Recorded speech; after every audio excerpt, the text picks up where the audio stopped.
Deep within the hills, behind the forest and the little brook, there stood a curious house, an ill house, a sick house. It stood for over 80 years, and it may stand for 80 more.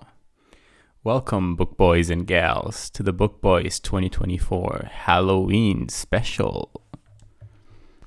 Whoa.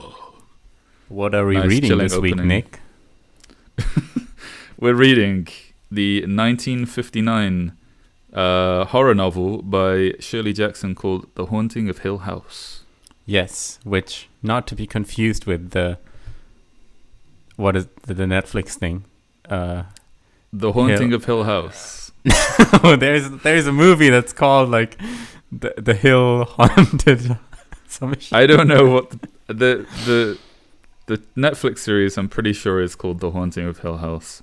Okay. It's but there are a couple of movies made into it as well. The series came out in 2018, and I remember it being quite popular at the time. I watched it. I remember really enjoying it. And I am also a very big fan of Shirley Jackson's one of her later books, which came out I think in 1963 or 2, called We Have Always Lived in the Castle. And so, when it came to kind of deciding this time what book we would talk about for Halloween, we kind of discussed a lot of the classics, I think, and Shirley Jackson, I think, definitely sits in kind of the classics of modern horror. But I'd never read Haunting of Hill House before, so I suggested we go for this time. Yeah, it got a bit of attention when the Netflix thing came out, and I just looked it up. The movie was called The House on Haunted Hill. Right. But this is The Haunting of Hill House. But it's about the same kind of thing. And the movie, by the way, came out the same year the book came out. They made it pretty quickly. Oh, really? And it looks like it was made pretty quickly. It's I couldn't watch it. So this is all going to be about the book. We're not talking about the movie or anything. Yep. A little note on the TV series as well. It is quite different in terms of the kind of the main, the story is quite a lot different. It's kind of more like a spin-off set in the same world as the book, I think. What is the premise? A quick note on the premise. Basically, we have Dr. Montague, who is this scientific researcher, this academic who studies supernatural phenomena and ghosts. And he invites 3 people. He actually invites a lot of people, but 3 people come to stay with him at this place called Hill House, which is in a kind of undisclosed place in the American countryside. I kind of imagined it as being something like upstate New York or something, or like some kind of East Coast thing maybe, but could definitely be. I think it's either East or West. Anyway, you covered all of them. It's between East and West.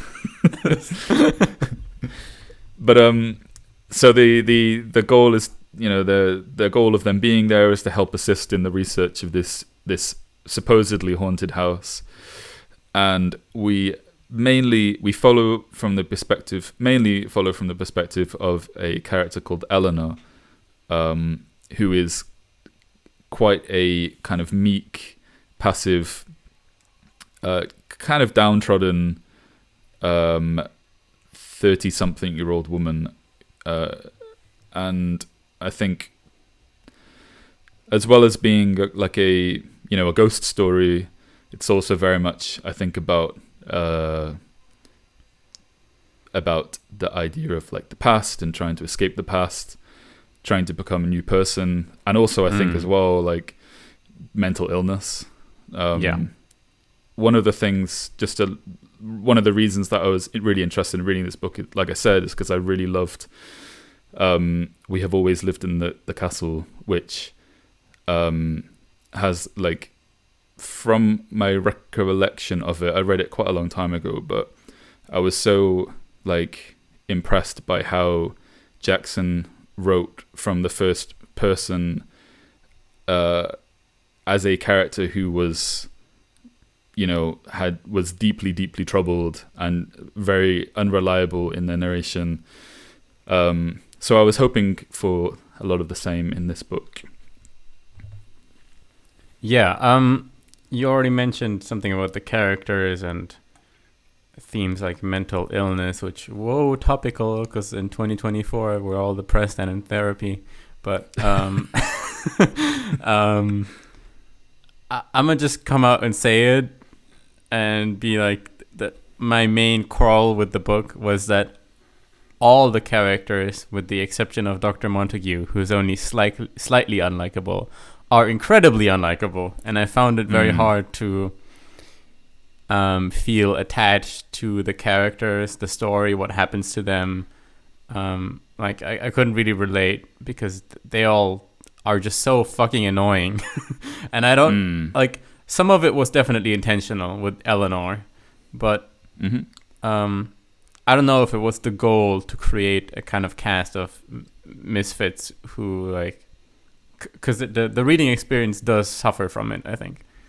Well, let's talk about. Let's start with the characters, because we've only just scratched the surface with them. So we have the main cast of 4 characters. The first is Dr. Montague, this researcher. The second is Eleanor, who is essentially the protagonist, and we hear from her. It's written from her perspective mostly. Then we have Theodora, who to me kind of read a lot, kind of like a sort of almost like a kind of flapper kind of thing. Like she was very fashionable, very she's always described as like moving very elegantly and extroverted, more visually appealing, kind of hedonistic, socially, sort of like yeah. And then we have Luke, who also Theodora has like extrasensory perception, like ESP powers, which isn't really like, like it's when we're first introduced to her, it's like it describes her as being able to pick out like the right number of a deck of cards I guess more times than not, and it's never like explicitly said, but there are some hints to it in the book which I really liked, and I'll quote some of those later. Eleanor, she is, like I said, very meek, sort of unassuming, quite kind of, she's not got much money, and she's also basically spent the last couple of years of her life attending to her dying mother, and now that her mother's died, she has this kind of time to go to Hill House. We start out being introduced to her basically like she was taking care of her ill mother for 10 years, and as a result of that, she now hates her mother and also herself, and also she has no friends and is basically a resentful person. Which so you're already this is gonna be great. And just the final main character cast is a man called Luke, who is one of the heir of Hill House, and he's kind of, so the whole kind of contract they have is Dr. Montague goes through this like laundry list of people that have connections to the supernatural, comes across Eleanor and Theodora as well as all these other people, and Luke is part of the contract of staying there is Luke has to be in person in order to kind of like keep things in check. The Sanderson family who own the house, they make it a condition that Luke is there for the whole thing. So why is Eleanor chosen? That's a question. Yeah, so when she was very young, there was an incident where rocks were falling on her house, and there's like talk in the book about was it the mother insisted that the neighbors just didn't like them and they threw rocks on the house. But Dr. Montague thought this might be a kind of why can I only think of the Japanese Shinrigensho, like like a supernatural phenomenon. Yeah, supernatural phenomenon kind of thing, and it's never explained or anything. But anyway, so that's her link to the supernatural, and that's why she's chosen, basically. And some reviewers of the book have gone on to say that maybe that means Eleanor also has like ESP and she has like telekinesis or whatever, and that's one interpretation of all the things that happen in the house is actually Eleanor is doing it subconsciously or something. And right. But yeah, anyway. So we there are other characters that come in who are very minor. We have the Dudleys, who are the caretakers, and finally Mrs. Montague and Arthur, who come in kind of in the end point of the book. And kind of disrupt the dynamic a bit. But we can talk about those characters later if they become relevant. Well, okay, so let me talk. I have a lot of criticism, so let's start. Yeah, let's talk about what we thought, yeah. You just mentioned those characters coming in. I want to talk about pacing a little bit. So the first fourth of the book is just Eleanor traveling to the house. Yeah. And like it takes... For the first half of the book, there's nothing remotely horror, I would say, occurring at all. Yep. And then the last third or maybe fourth of the book, just before it's ending, we suddenly get two new characters who are also kind of inconsequential.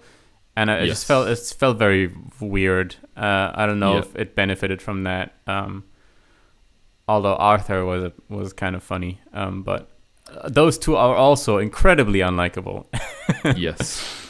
So Mrs. Montague is like also a psychic researcher, but she's very much on the other kind of woo-woo end of the spectrum. Ouija board. Kind of stuff. Mr. Montague is like the quote-unquote scientific method, and Mrs. Montague is much more of this kind of like, I don't know, hippie-esque, like, there's nothing bad about these ghosts, blah, blah, blah, blah, blah.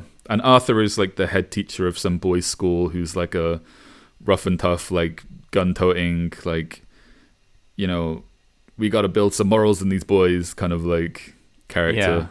Yeah. I do really like the characterization of all of them, but they are very, very fucking unlikable. Yeah. I guess there's kind of an open question whether Dr. Montague is getting cucked by Arthur. Possibly, yeah. The wife travels with this Arthur guy, and when they show up, Dr. Montague is like, "Oh, Arthur." But also we learn that Arthur is just very needy and annoying, and like Dr. Montague is trying to read or write notes, and Arthur is just like trying to make conversation awkwardly. Yeah. And it's clear that you can't actually read a book. Yeah, I really don't mean to bother you, but it's crazy what I read in this book. I don't know. Yeah.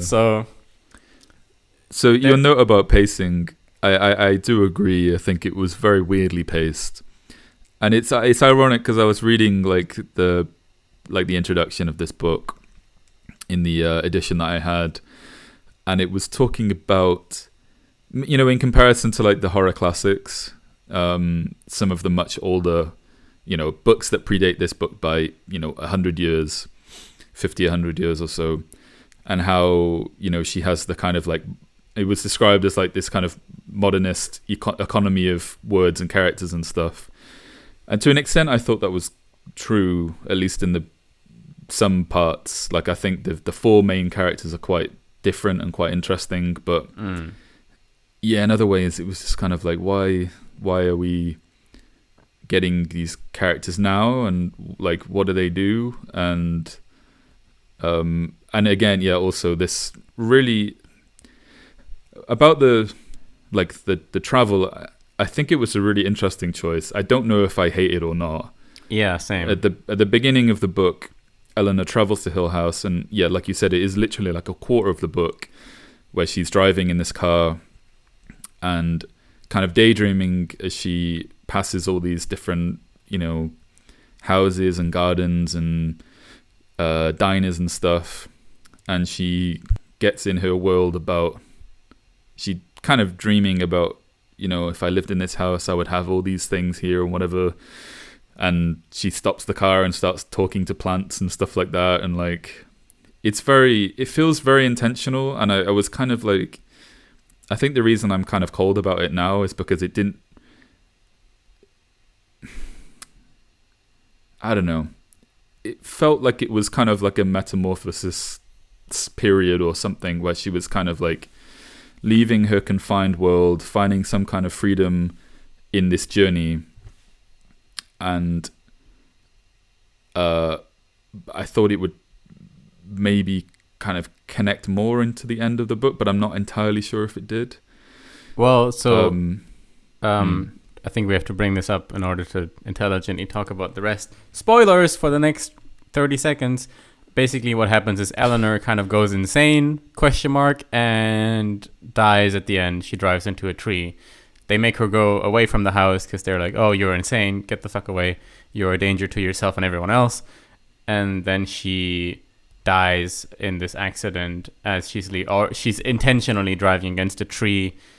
And she's like, oh, why am I driving against this tree? And there's some foreshadowing with that as well. But okay, so end of spoiler, I guess. Why did I bring this up? Because from the very beginning, where she travels to the house and she has this little conversations with herself in her mind about, oh, look at this random house I'm passing with the stone lions, and then she goes into like a underground man-esque, I'm imagining myself living in this house in some fantasy scenario for like 3 pages. From the very beginning, it's kind of clear that she's not normal, like she's not really fully there, or maybe it's not clear if she has a vivid imagination or if she's actually nuts or what's really going on with her. But she has some issues. It's very that's made clear kind of from the beginning, I think. And okay, end of that point, unless you want to add something.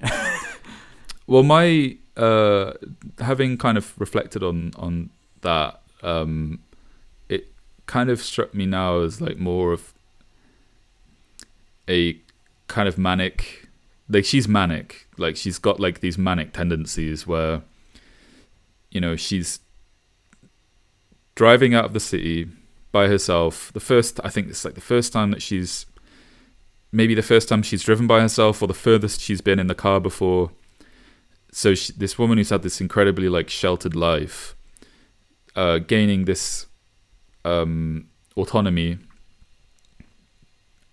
doing this thing that she has decided to do, answering the call of Mr. Montague's letter, going to this place on this specific time and day. In reality, she's heading into a trap, but from her perspective, it's like liberating. And I think it almost feels like she's not a character who's ever had experience with that kind of freedom. And as she's going by and she's seeing all these things, she's imagining how, she's already going up. She's already up on the way to freedom. Why not imagine I see my trajectory going this way? I'm going to be in this house with these stone lions at the front door and, all these nice things. And that kind of like, she is, there's no, real idea of what would be necessary to get to that point, what kind of qualities she'd need in order to, work, for example, to get to that point, or what the sacrifices might mean to get to that point. By that point, really you just mean? Like being in like this big house with, right, okay, one of the houses she sees on the side of the road, which are pretty, not Hill House, that she imagines herself living in some kind of idealized world. But she still kind of seems to believe that there's some, like that's some kind of possible future for her. And that's like, textbook manic thinking, I think. Yeah. I think from that point, I want to quickly just list off why I hate all the characters. Okay. So starting with Eleanor. I'll also talk about my impressions of the book as well. Okay. So starting with Eleanor, our protagonist, she dedicated her life last 10 years to something she hates and like caring for her sick mother. And it's not even that she did it because she loves her mother or anything, or she is somehow interested in her mother's health. It's simply like, it's like a comfortable just spot to be in because she doesn't have to go into the outside world. It feels like it's one of those like almost like devouring mother archetypes but inverted, where she's taking care of the mother instead of the mother of the child. Where as long as I have the excuse of taking care of my sick mother, I don't actually have to interact with the real world. And I can also pity myself for being so tied to this thing and being so excluded from everything else. So that just makes her unlikable from the start. And then, she's manic, as you said. And we get to the house. Theodora is all like pretty and extroverted. And immediately Eleanor goes into this like inferiority mode of, oh, I wish I was like Theodora. She's so wonderful. I want to, and then in the middle of the book, they have some quarrels and she goes like, I actually want to fucking kill Theodora. I hate her so much for like snickering behind my back or something. And she goes like from pure hate to again back later into like inferiority mode of like, I want to, after this is over, I want to follow Theodora and live with her forever. And she just has like such a lack of self that it's painful. Theodora is annoying because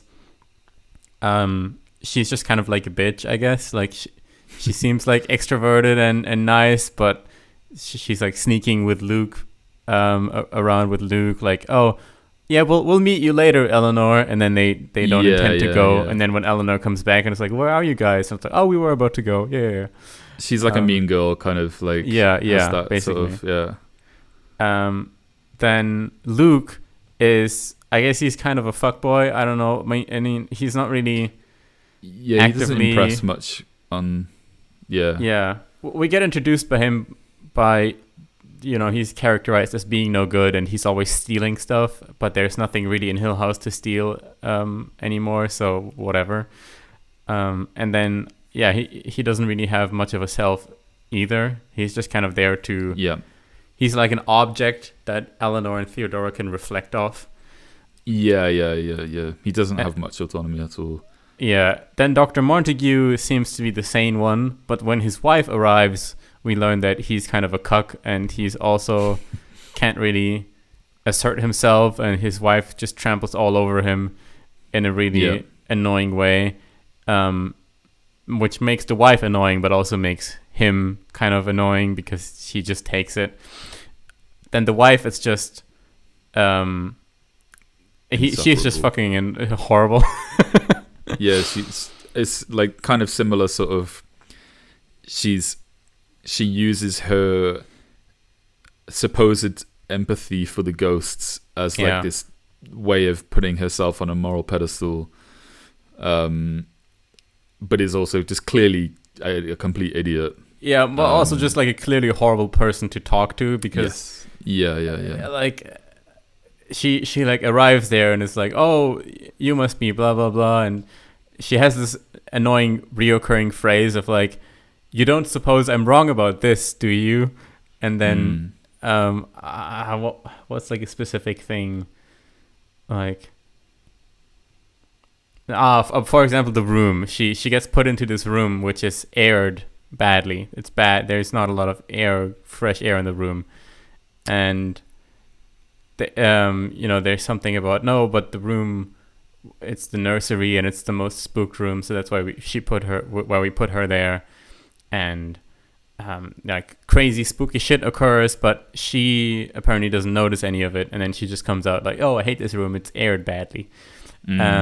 And then every time like any conflict arises, she throws around this phrase of like, you suppose this room was aired badly, or are you suggesting that I'm wrong about this as well? I don't know. It's just fucking annoying. And then finally, Arthur. We already talked about him, but yeah, he's clearly stupid and typical like head teacher syndrome of like feeling like the absolute fucking boss, but just being kind of annoying person without any friends, and the fact that he's like following around some other guy's wife in his spare time. Just like, what are you doing? Like, why are you here? So, and then the Dudleys, the caretakers, they're just like horrible. Like, imagine like the stereotype of like the creepy caretaker robot who doesn't talk and doesn't have a personality, and they're like, I cleared the table at 10 o'clock. Ha ha ha. Yeah. So, okay. Anyway, there's no one in this book who you're like, if they died, I would be sad. Sure.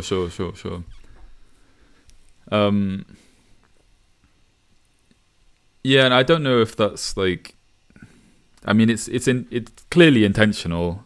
Yes. Like we're clearly not supposed to really like anyone. So I don't know if it's really like the point of this book to be judged on those, on the merits of its characters' likability and stuff like that. And having having likable characters isn't a make or break for a good book, but it does. See, I was thinking about it does. I don't know. Yeah, it does kind of feel like there's something missing, I guess, in terms of the characters.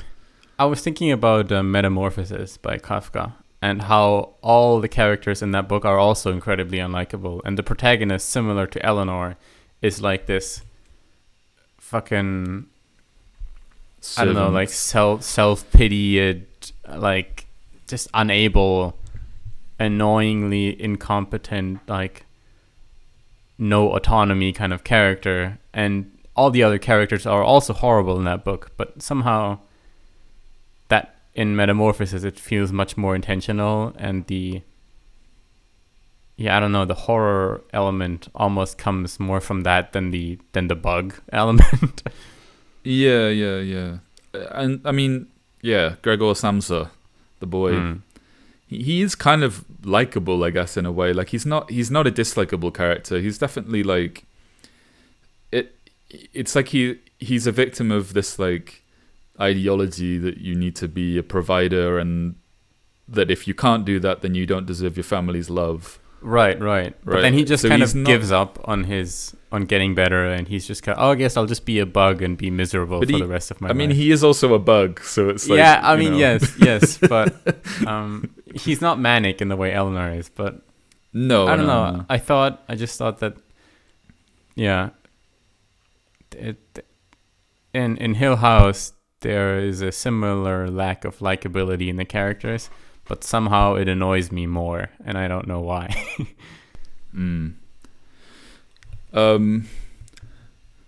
I think I think a strong part of like my dislike for Eleanor is that she is so inconsistent, and inconsistent in a well-written way. Like, I'm not saying it's not that she's inconsistently written. It's like, it makes perfect sense that from her like character's perspective, that when she leaves her old life and with this very painful, very miserable, regretful past, and has the opportunity to, it's almost like, it's so like grim. Like, she's on her way to a haunted house, and she's like, "Oh, my life is gonna change from here.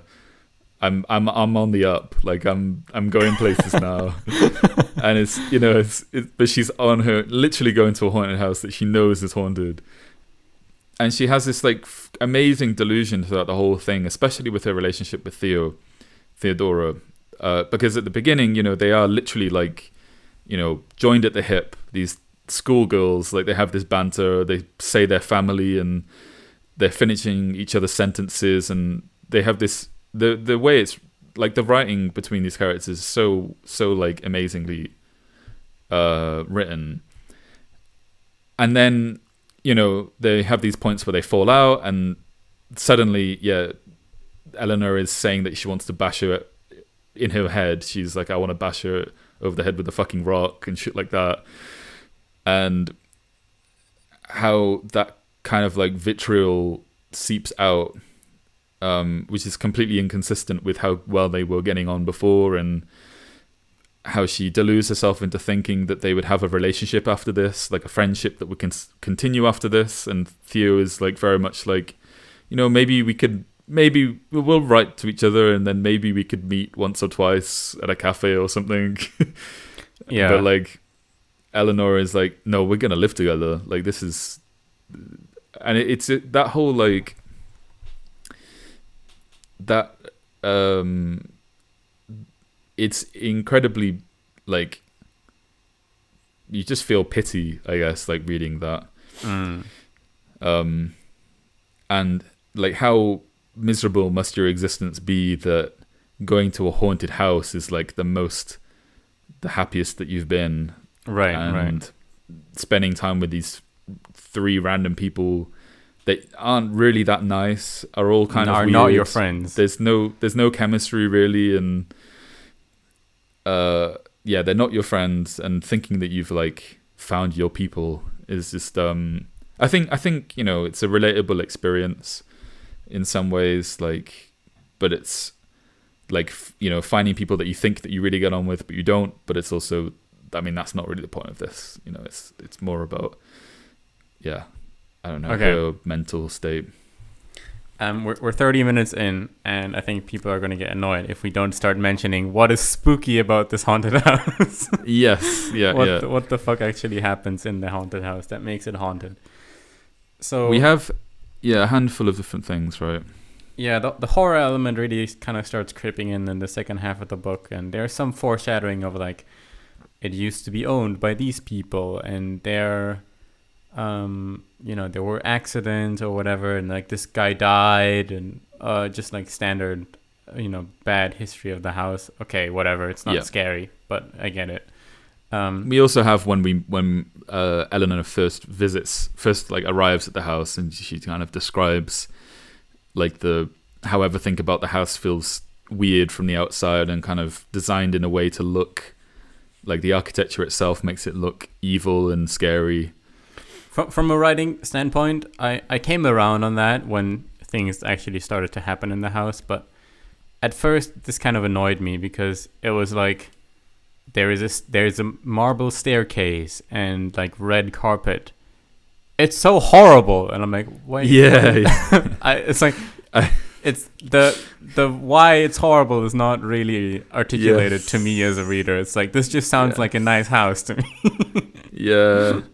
It's like the house evilly, and everyone was scared, including you. And I'm like, oh. There was a bit of that, which is really kind of disappointing. The house, it's a sick house with evil walls. The walls, the walls connected evilly to a wicked ceiling. Okay, which glanced menacingly over the floorboards. I think this house is like hinted at being this like thing that's alive, and we get impressions of that, like they try to open all the doors in the house to make it more comfortable, to make it easier to communicate and less scary, and they find that all the doors like shut when they're not looking, which was cool, and I liked that. But aside from that, there wasn't that much real kind of like actual genuine characterization of this like house as like a living thing.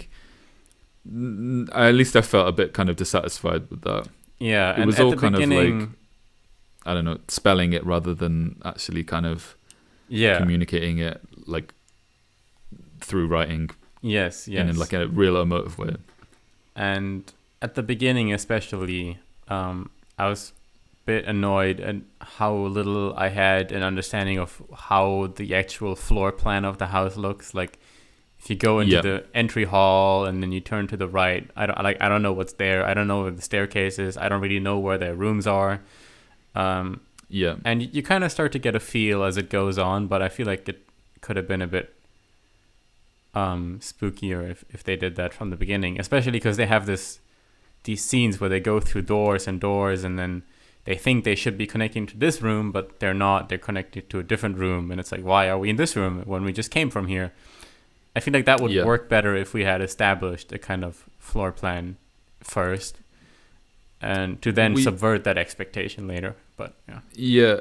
And we also have this description which comes, in my opinion, far too late in the novel, where they go on a kind of tour through some of the areas of the house, and they notice that like there's like a spire in the house or something, and they can see their bedrooms from that area, but when they're in their bedrooms they can't see the spire. For some reason there's the perspective of the house is warped in a way so that you can only see things from certain places, but you can't see those places from the opposite place. And like Dr. Montague explains like the house is built with weird dimensions, so everything is off by like a couple of degrees here and there, so it's actually really warped, but you couldn't tell by the naked eye, but you can tell that something is off. And to me that just sort of, I don't know, there's nothing like supernatural or weird about that, or like that, it felt like, is this house alive, or is it just like something that was built slightly weirdly, or like, like when it comes to kind of convincing someone that I just didn't know if this, like how to really think about this house. I guess it was a bit frustrating. Yeah, and that ties into another point about pacing, which a lot of the scenes that occur are just kind of randomly strung together, and there's good and bad sides about that. So a bad side I felt was that I didn't really have any feel for what day we're currently on, like how many days have passed since we've been to this house. Like, it started off good, I think, but it started off good, and then around the middle, it's like, are we still in the same day? Is this like 2 weeks later? Is this a day later? And then like they go out to the summer house, to the little brook in the back, and then there's like something in the bushes, and then like next sentence it's like the doctor and Luke are somewhere in the kitchen, and it's like, is this the same day? Is this 2 days later? What I liked about that. Sorry, go on. Yeah, let me tie this up. What I liked about that is, as Eleanor becomes more and more insane, the kind of skipping around and pretty much intentional lack of proper pacing makes you feel absorbed into her kind of warped mind. And because I was reading the book in a unique environment as well, that made me like feel like after I read the book and put it down and went to do whatever I had to do, I had for hours lingering this kind of surreal feeling to everything, which I thought was well expressed through that patchwork of scenes. Yeah. Now that you mentioned that, I do think that the reason that the days become, in the beginning it was quite slow. From the moment that they all gathered in the house, it was, there's a lot of detail and a lot of writing about the first night and the second night and the second day and everything that they did. But I think the whole point of, trying to confuse and obscure what the day is to show how things are unraveling. And then I think, speaking of Mrs. Montague and Arthur, we've been critical about them arriving so late in the story, but I think when they arrived, they were like, we've only been here a week or something. Yeah. So they kind of grounded things by coming back in. It's a shame that they couldn't contribute anything like much more than that, but maybe their function was to kind of show like, okay, you feel like things feel like we're out of time and space here, and so many weird things have happened, but it's actually only been 7 days. Yeah, because we're told that Mrs. Montague is arriving before dinner on Saturday. And then when it actually happens, even Doctor himself is like, is she coming today? I don't know. Like, what day is it? Like, and then they already had dinner, and she gets there, and it's like, I said I would come before dinner, didn't I? And she's like, oh, I don't know. Their arrival being tied to a specific point in time makes you appreciate how much the people have lost their sense of time and space being in this house. Yeah.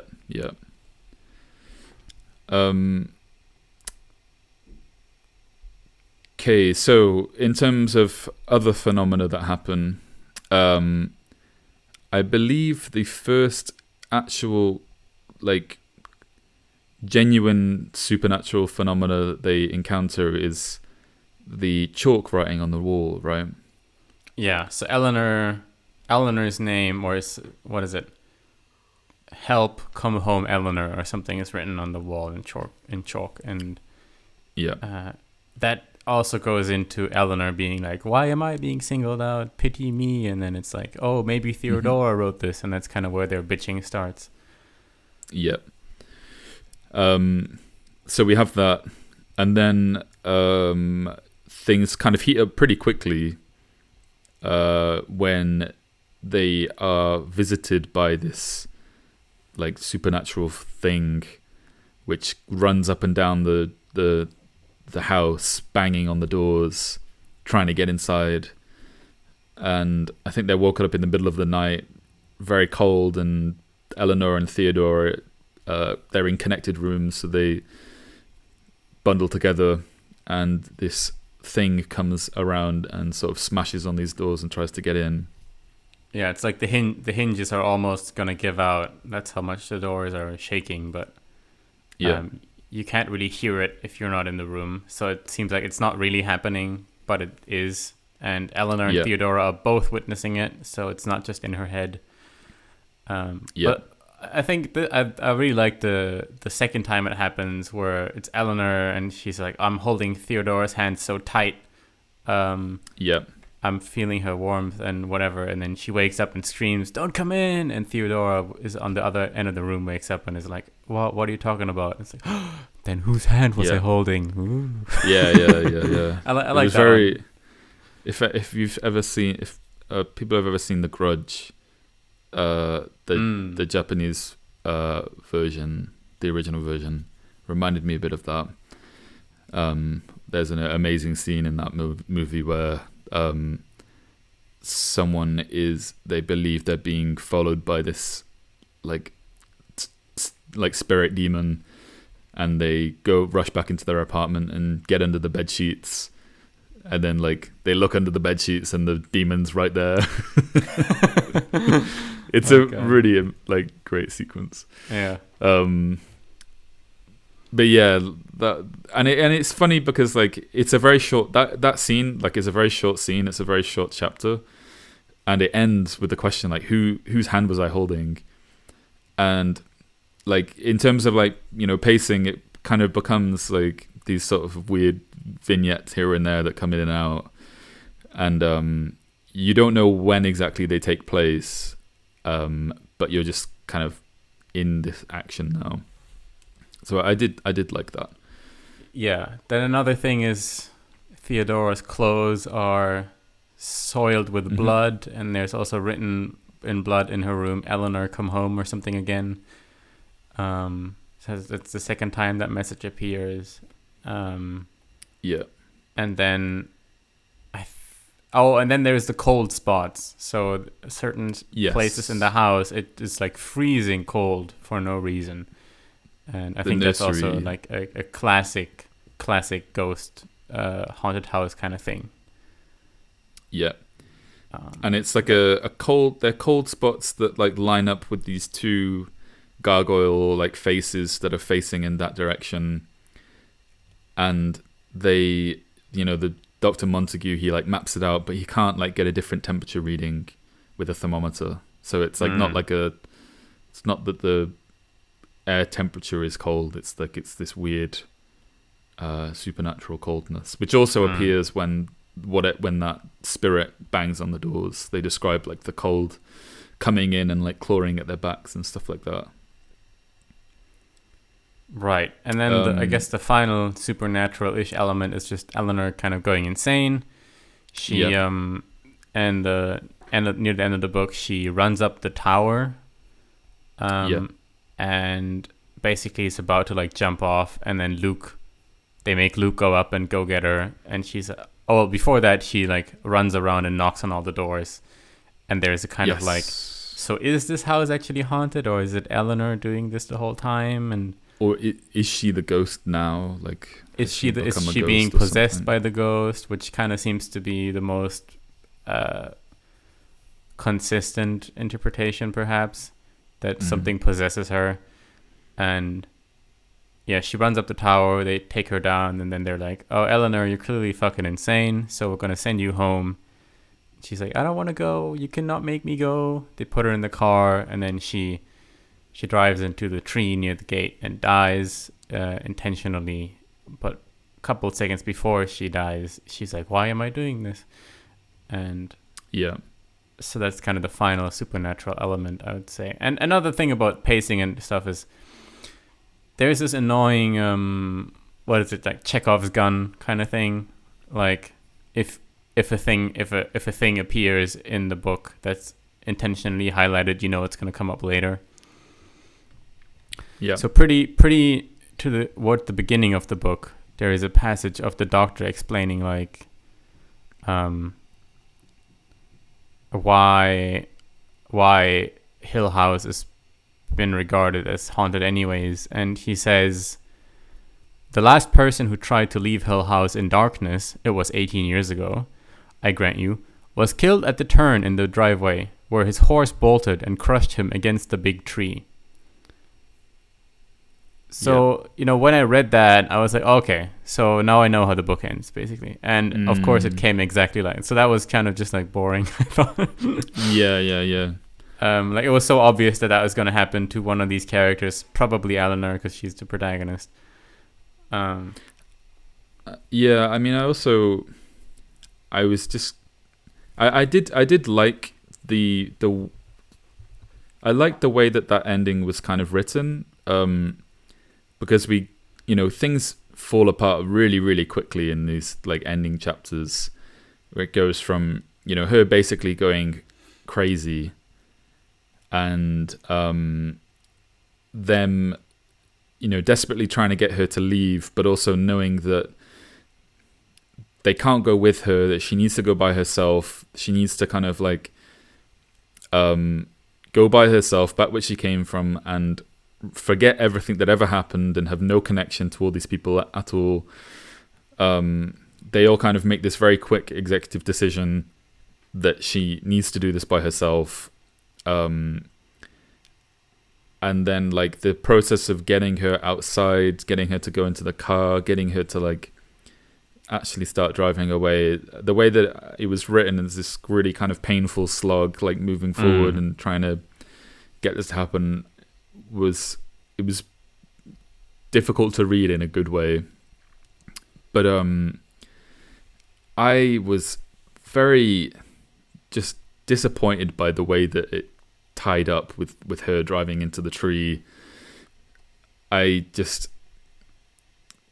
was just really disappointed by it. I just thought it was like... Yeah. Not even because of the foreshadowing, because I actually didn't even remember that by the time that I was reading the end. But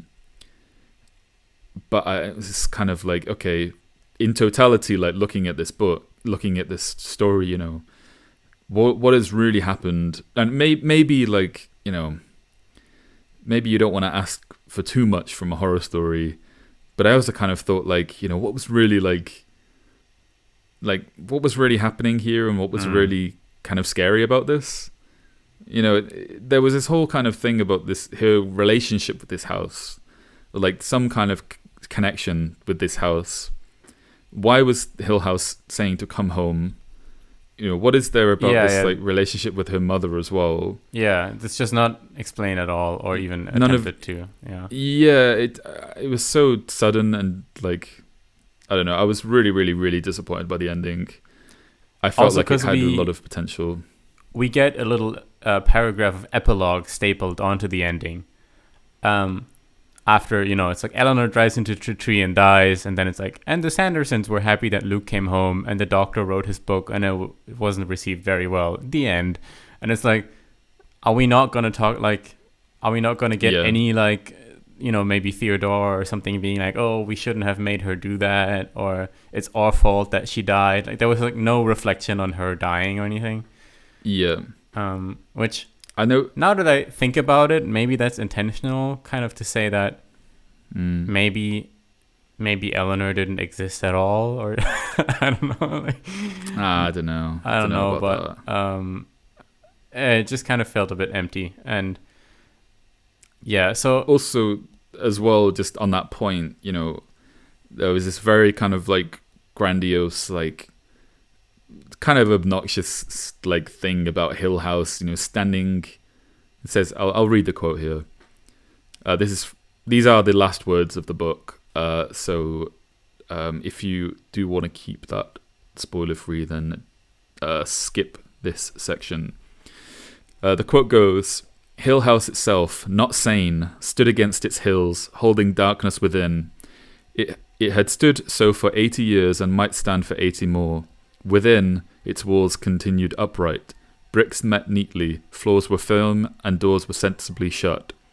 Silence lay steadily against the wood and stone of Hill House, and whatever walked there walked alone. And it's just like, what does this mean? Yeah. Whatever walked there walked alone. Like, what are you talking about? yeah. Like, and also, Hill House itself stood not sane. Again, it's this like, I'm telling you, it's a crazy house. It holds darkness within. Yeah. I was, but just especially that last line. Whatever walked there walked alone. Like, I don't know. I'm just so frustrated by this. Like, Except it for felt Mrs. like there was Dudley, some- who was also gonna be there. Exactly. Okay, end of spoilers. Basically, for that little last line, I won't mention anymore. Reflecting on the book as a horror story, I would say it wasn't scary at all, to be honest. Yes, but agree. I would say a positive thing was that what I mentioned earlier is that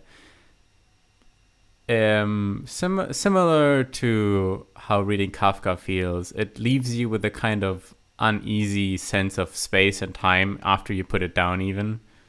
Like it takes you into this weird space where it's like math irrational numbers. It's like in this particular space the rules don't apply, and even after you put it down, something lingers within you that makes you feel uneasy in the real world for a couple of hours. So that was kind of like spooky-ish, but I think it does feel haunted in a way, the writing, and it is unsettling to read for sure. To compare it to The Yellow Sign, which is a short story from the thing we read for last year's Halloween special, the William Chambers thing. Yeah. That one was genuinely scary.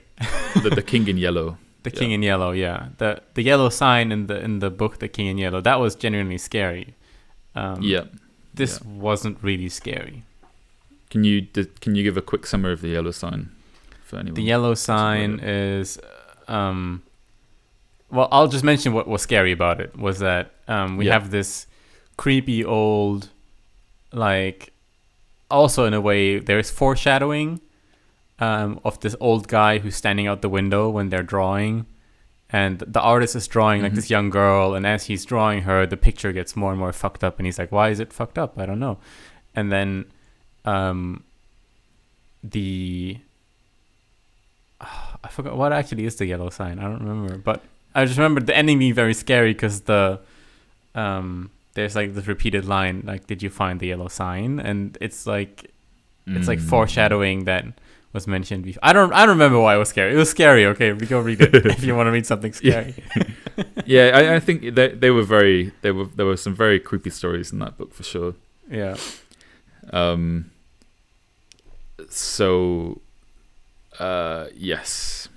Okay, quickly, unless you want to go on. I was just going to say my kind of not closing thoughts, but thoughts about like my impressions of this book versus We Have Always Lived in the Castle. Well, the thing that I really loved about We Have Always Lived in the Castle was the way that like I said, the narration.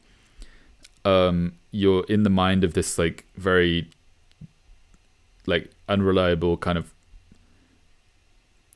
deeply disturbed person, and I really liked in this book how subtle some of that kind of technique was, how subtly that kind of technique was used. With Eleanor's internal monologue, the way that like we start seeing her turning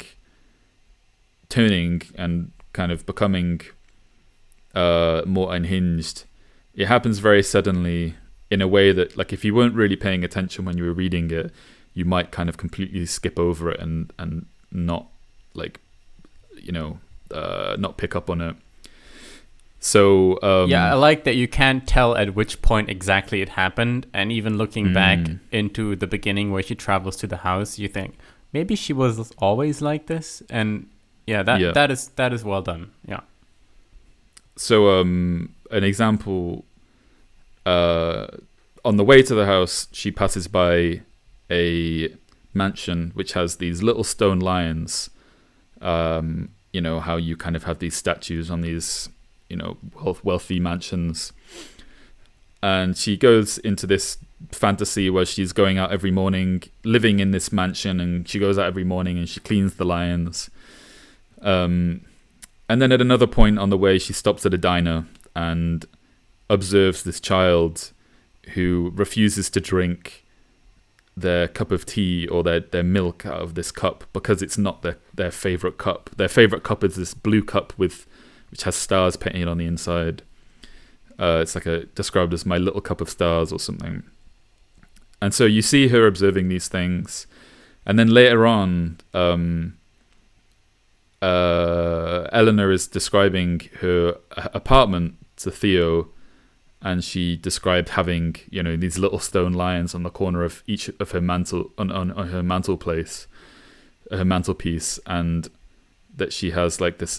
She used to have this cup with blue stars painted on the inside, and that she wants another cup like that, which are obvious lies, and which go hand in hand with this kind of manic idea of her, being more than she actually is, and like trying to grow out. She's trying to grow out of herself. I think like she's trying to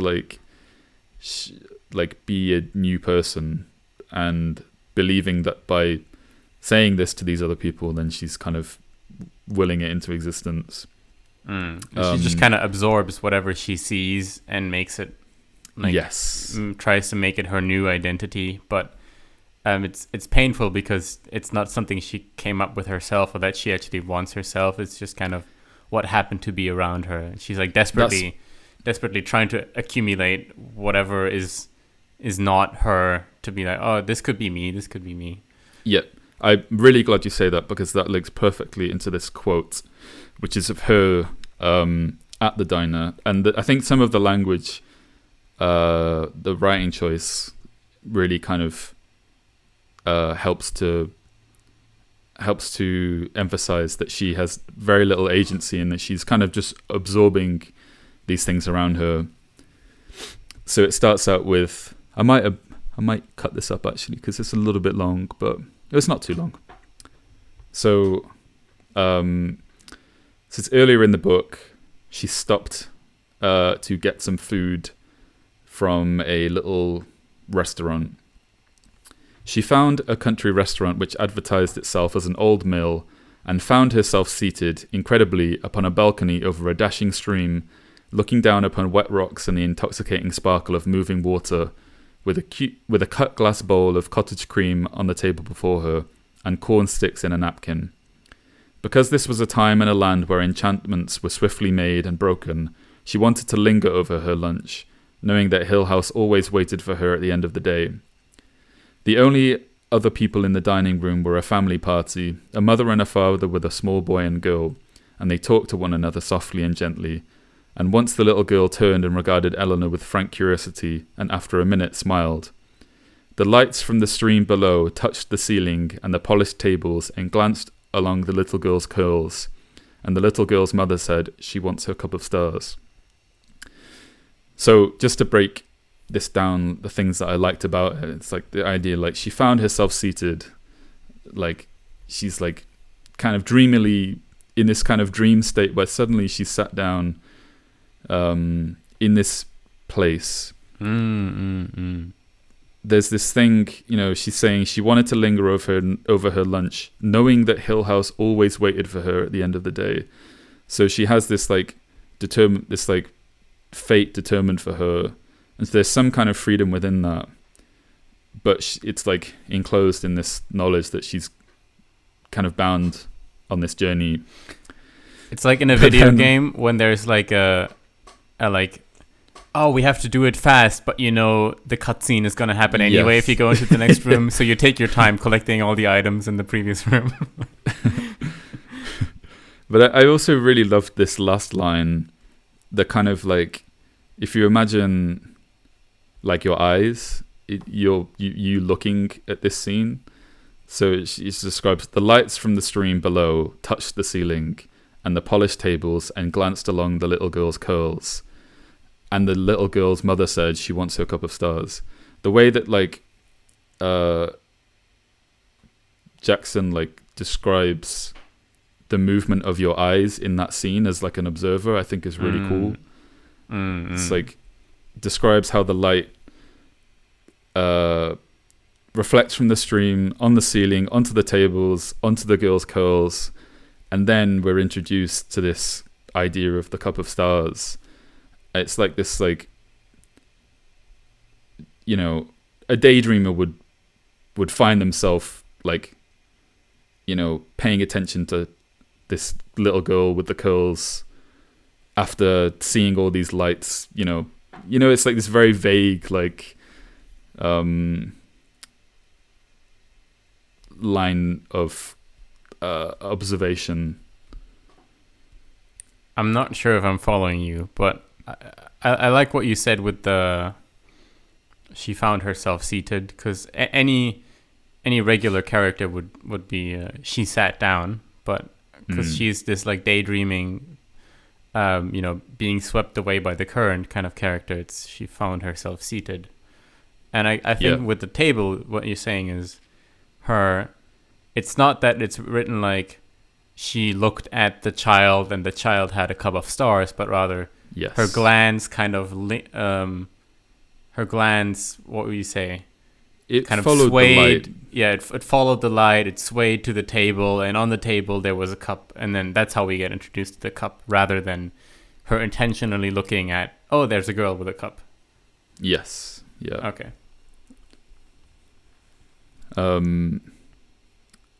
Yeah. So there were some kind of moments like that. They kind of less of them, to be honest, as the book went on.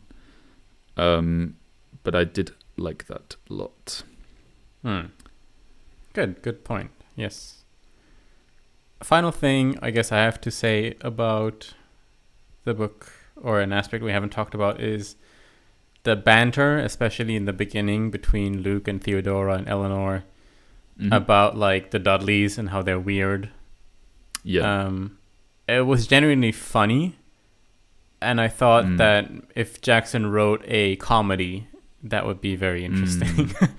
Because the way they make fun of the caretaker is very witty and feels like an actual conversation that people have in real life, like trying to riff on someone. Where so Mrs. Dudley is this old woman who takes care of the house, and she's this stereotype of this unwelcome, ugly kind of old woman who is like robotic in her movements, and she repeats these lines like, I cleared the table at 10 because that's what I agreed to. And then, the doctor would be like, would you mind if today we could have our breakfast a little later, and then we'll wash the cups ourselves. And then she just repeats the line like, I clear up the table at 10 because that's what I agreed to. The cups belong on the shelves where the cups go. And they keep riffing on that and making fun of her in a very, very interesting way. And I thought that was very well done. And I would be interested to see something that's more humor oriented from her. Well, she's dead now, so but right. Did she also drive into a tree? Who knows?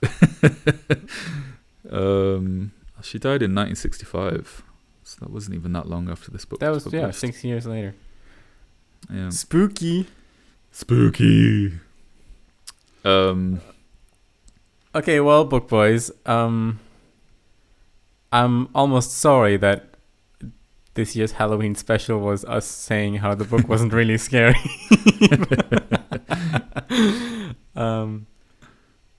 But there are valuable aspects we talked about. The writing, certain ways things are phrased, I guess her depiction of becoming insane, and just the kind of surreal feeling of the space itself. Yeah. I read the book on a 2-week sailing trip. So I was, I would have dinner and then have a couple of hours before my 9 p.m. to midnight shift on steering the ship and also being lookout. And I read the book in my little cabin in the bottom of the ship, and it's just the waves crashing into the thing. And then I would go up in like the foggy, cold night, stand there, look out pretty much alone for a while, and look for ships or other things on the ocean, and just having in the back of my mind this surreal space was definitely enhanced my trip experience. So yeah, that's really cool. It's I think it's a good book to read when you're not in your own house, when you're somewhere else, if you're staying in a hotel, or I think that will enhance your reading experience, just being in a different space. Yeah. I think I read this mainly at home / in the corner of my part-time cafe job, when I wasn't really supposed to be reading. Question: if you read it in a familiar space, did it become foreign to you? Did it feel off after you stopped reading? How do you mean? Like, you say you read it in your room, in your bed, and then you put the book down and you get ready for bed. Did it make you feel like your room was not really your room? Did it feel different being in your room, or did it not really change? I do remember feeling a bit uneasy, and I wasn't really like, sometimes, you read something scary or you watch like a scary movie and your home environment feels much more kind of less like hospitable and scary. What's and you can kind under of the imagine bed? Yeah. I think I wasn't especially kind of affected in that way, but I mean, I do also think there is a strong there is a lot to be said about the location that you read things. Horror movies. So obviously I live in Japan. If I watch like a kind of American, Western horror movie, which is set, it's like the setting is so kind of important for like conveying, for like that feeling of being unsettled to carry over after you've watched the movie. That like being in Japan where everything feels so much different to, a lot of these like horror movies, for example, it's hard to kind of feel the same kind of lingering unease. if I watch like a Japanese horror movie where it's set in a Japanese apartment, for example, it's much easier for me to feel unsettled and scared after watching one of these movies, but less so with, something that's like set in an American haunted house in the 1960s, probably. Fair enough. Yeah, so I wasn't. I enjoyed reading this book, but I also I didn't really have that same experience that you had. Yeah.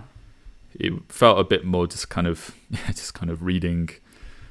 Well, it was interesting. While reading it in a ship and having this kind of aspect of irrational space, I vividly started to recall Kafka's America, or The Stoker.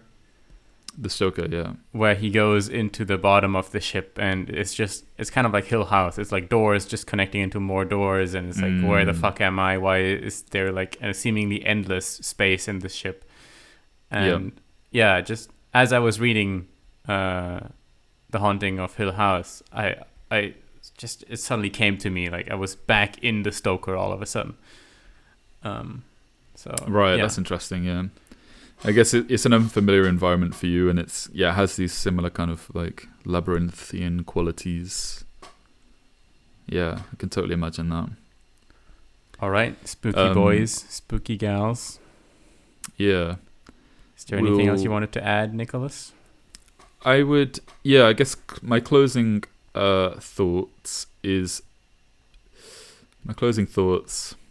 I would. I think